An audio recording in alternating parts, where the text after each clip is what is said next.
तुम पर आग के शोले साफ और धुआं मिले छोड़ दिए जाएंगे तो फिर तुम उनका मुकाबला न कर सकोगे। तो तुम अपने परवरदिगार की कौन कौन सी नेमत को झुटलाओगे। फिर जब आसमान फट कर तेल की तलछट की तरह गुलाबी हो जाएगा तो वो कैसा हौलनाक दिन होगा। तो तुम अपने परवरदिगार की कौन कौन सी नेमत को झुटलाओगे।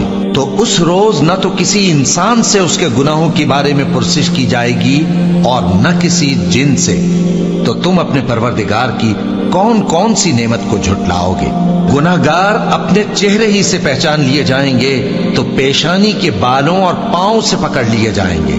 तो तुम अपने परवरदिगार की कौन कौन सी नेमत को झुटलाओगे। यही वो जहन्नम है जिसे गुनाहगार लोग झुटलाते थे। वो दोज़ख और खौलते हुए गर्म पानी के दरमियान घूमते फिरेंगे। तो तुम अपने परवरदिगार की कौन कौन सी नेमत को झुटलाओगे।